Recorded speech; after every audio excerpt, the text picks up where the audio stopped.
Shalom Bapak Ibu yang kami kasihi dalam Yesus Kristus. Kita akan masuk di dalam pemberitaan firman Tuhan. Sebelum kita masuk di dalam pemberitaan firman Tuhan, mari kita masuk di dalam doa mohon bimbingan Roh Kudus. Kita berdoa. Bapa di surga, Bapa yang kami puji, kami sembah dalam Tuhan Yesus Kristus. Malam hari ini Tuhan, kami akan mendengarkan sebagian daripada firman-Mu. Biarlah Tuhan, Engkau yang memimpin kami untuk mendengarkan firman-Mu, bahkan kami Tuhan boleh mengerti, dan kami juga Tuhan boleh melaksanakannya dalam kehidupan kami hari lepas hari. Demikian juga hamba-Mu Tuhan yang Kau percayakan pada malam hari ini untuk membawakan renungan firman Tuhan. Sembunyikanlah hamba-Mu di belakang salib-Mu sehingga Engkau saja Tuhan yang berbicara dan berkata-kata melalui bibir hamba-Mu. Sebelumnya Tuhan, ampuni juga segala dosa salah kami sehingga kami Tuhan boleh berkenan di hadapan-Mu. Dalam nama Tuhan Yesus kita berdoa. Amin. Marilah kita mendengarkan firman Tuhan yang terambil dari kitab Perjanjian Lama. Kita berdiri. Hosea 11 ayat 5 sampai 7. Hosea 11 ayat 5 sampai 7, demikian firman Tuhan. Mereka harus kembali ke tanah Mesir dan Asyur akan menjadi raja mereka, sebab mereka menolak untuk bertobat. Pedang akan mengamuk di kota-kota mereka, akan memusnahkan palang-palang pintu mereka, dan akan memakan mereka di benteng-benteng mereka. Umatku betah dalam membelakangi aku, mereka memanggil kepada Baal dan berhenti meninggikan namaku. Demikian bacaan kita pada malam hari ini. Terpujilah Tuhan. Haleluya. Kami persilahkan duduk Bapak Ibu.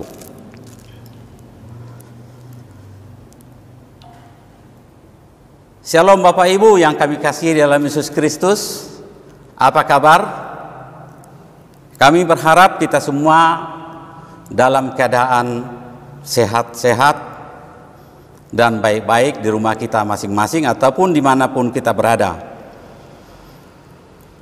Bapak Ibu, mungkin kita semua pernah mendengar cerita rakyat dari daerah Minangkabau, cerita Malin Kundang. Kisah ini mengisahkan seorang janda yang hidup dengan seorang anak. Anak tersebut adalah bernama Malin Kundang. Malin Kundang ini suatu ketika pernah mengalami sakit yang sangat parah yang mengancam nyawanya. Syukur bagi ibu yang baik, dia berjuang terus supaya anak satu-satunya bisa sembuh. Dan puji Tuhan, Malin Kundang sembuh. Seorang ibu yang sudah tua, sudah membesarkan anak, hidup dalam kemiskinan, dia hanya menjual kue keliling. Setelah sembuh, anaknya pun pergi merantau. Setelah dia merantau dan berhasil, anak tersebut lupa sama orang tua. Dan pendek cerita, anak ini sukses di perantauan dan dia menikah sama orang bangsawan, putri seorang yang kaya raya, lalu dia melupakan ibu kandung. Lalu pendek cerita, ibu kandung datang menemui anaknya dengan pakaian yang kumal, Dan anak tersebut tidak mengakui bahwa itu ibu yang melahirkannya. Melihat pakaian yang tidak bersih, kotor, kumuh, dan tidak mengakui, akhirnya si ibu, pendek cerita, dia meminta keadilan kepada Yang Maha Kuasa. Dalam usia yang sudah tua, dia mengeluarkan air susu ibu di waktu masa tua. Kalau itu keluar, memang benar itu bukan anaknya, tapi kalau keluar itu anaknya. Dan ternyata keluar juga air susu ibu tersebut, dan anak ini menjadi batu. Itulah hukuman seorang anak yang tidak mengakui ibu kandung yang sudah tadinya dia sudah mau meninggal, dirawat habis, tapi juga tidak mengakui orang tuanya. Dia menerima hukuman. Barangkali kalau kita katakan itu hukuman yang setimpal. Nah, kita kembali kepada pembacaan kita pada malam hari ini, yaitu Hosea. Cerita Malin Kundang tadi mungkin kurang lebih sama dengan bacaan kita pada malam hari ini. Hosea adalah salah satu dari 12 nabi kecil hidup di zaman raja-raja.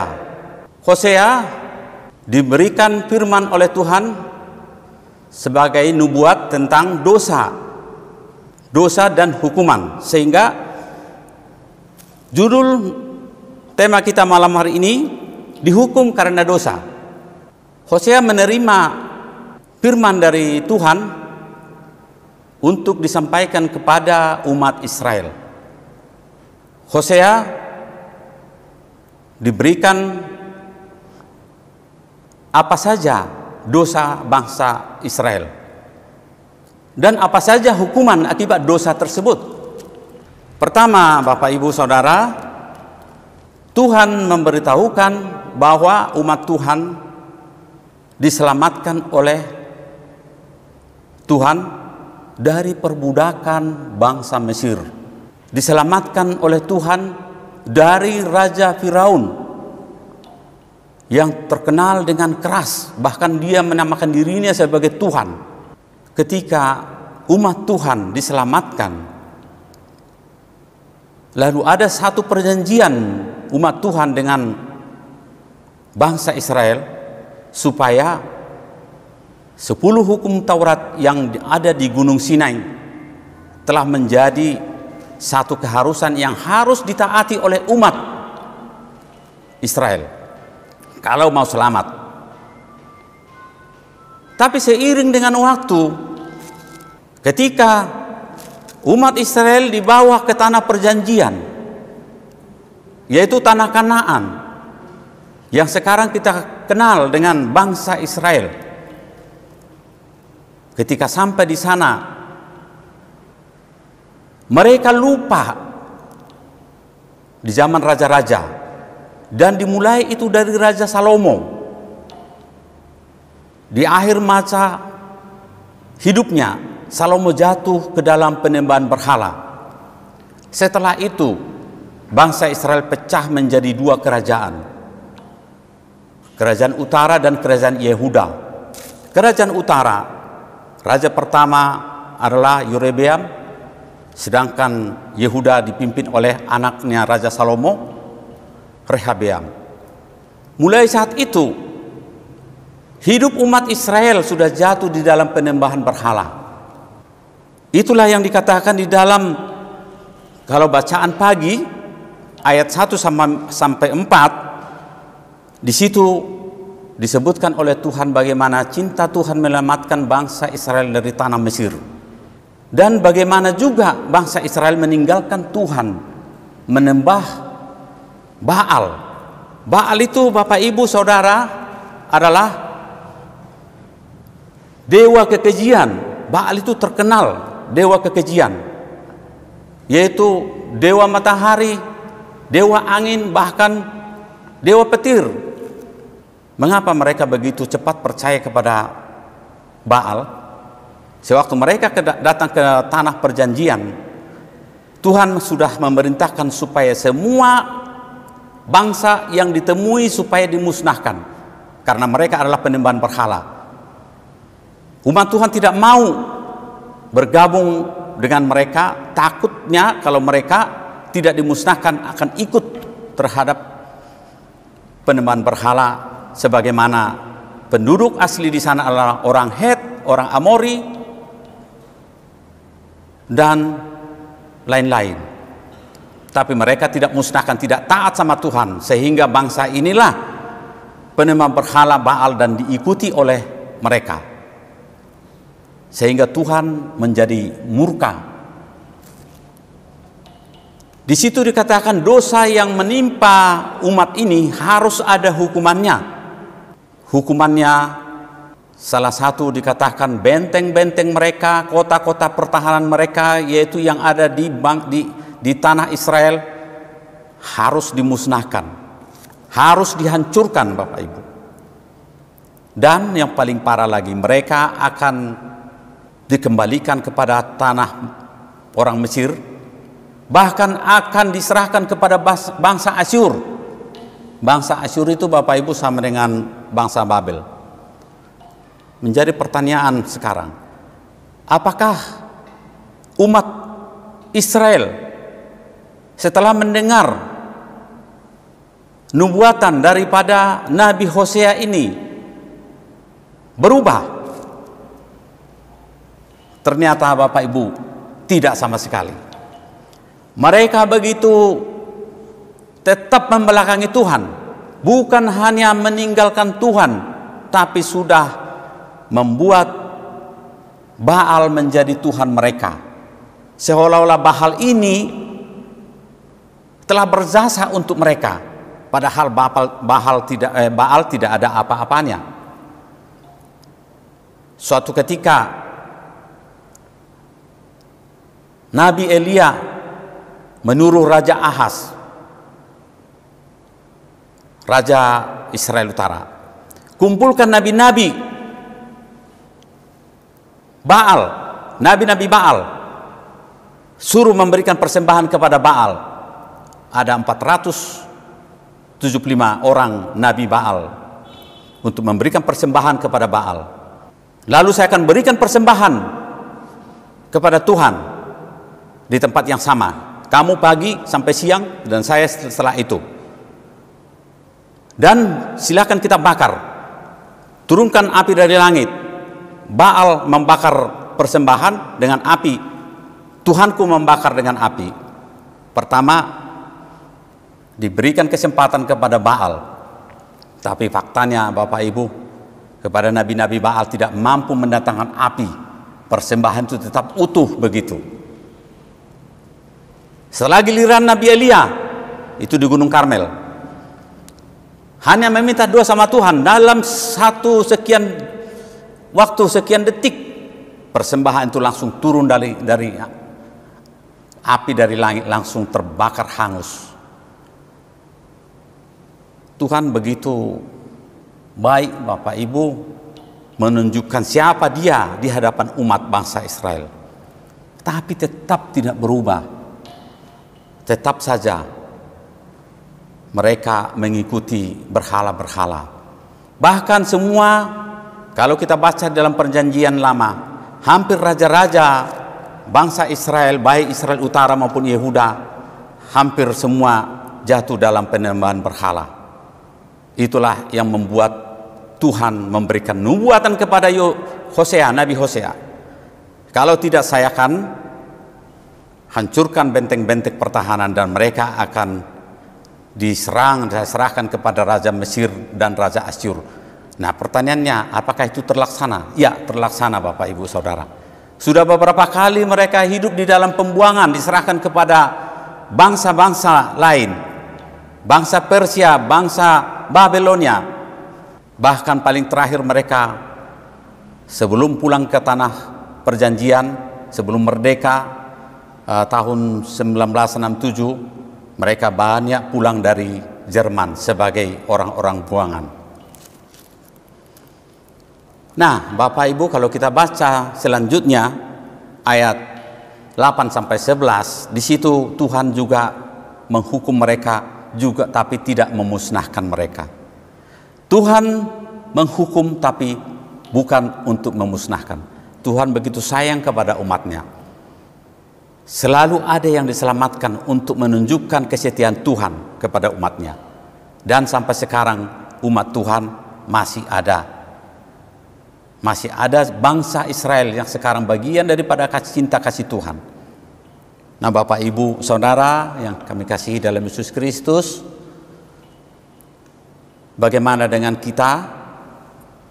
Kalau umat Tuhan di dalam perjanjian lama diselamatkan oleh Tuhan dari budak Firaun, budak orang-orang Mesir, di dalam perjanjian baru kita mengenal kita diselamatkan oleh Tuhan dari, bukan dari budak Firaun, tapi dari budak dosa.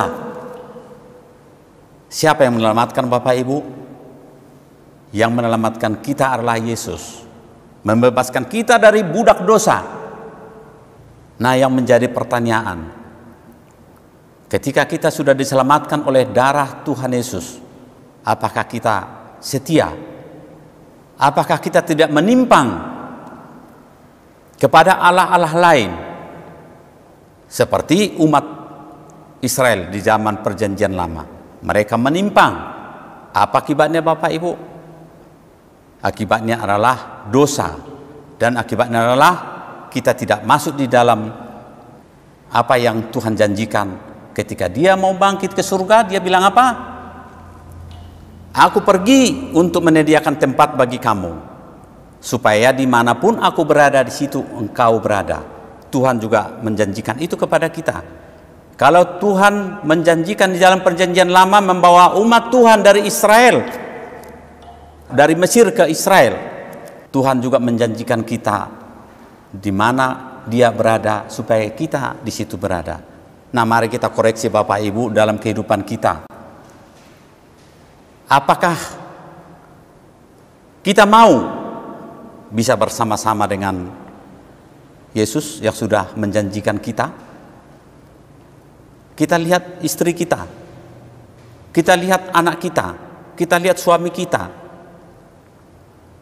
Jangan sampai ada satu yang bersama Yesus, tapi satu yang lain tidak lagi bersama Tuhan Yesus ketika Yesus datang yang kedua kali. Jangan ada yang tertinggal. Jangan ada suami istri bersama Yesus, tapi anak-anak tertinggal di belakang ketika dia datang yang kedua kali. Jangan anak-anak kita yang bersama Tuhan Yesus, tapi kita sebagai orang tua tidak ikut bersama-sama dengan dia. Itu yang menjadi tantangan iman kita. Kita berharap kita semua, keluarga kita, jemaat GBI Benowo, supaya jangan ada yang tertinggal. Ketika Tuhan Yesus datang yang kedua kali, kita bisa datang, bisa dihimpunkan, bisa bersama-sama dengan dia. Sehingga apa yang Tuhan Yesus katakan sama kita, aku pergi untuk menyediakan tempat bagi kamu, supaya di mana aku berada, di situ pun engkau berada. Kita berharap kita semua bisa bersama-sama dengan Tuhan Yesus kelak ketika dia datang untuk kedua kali. Tuhan Yesus memberkati.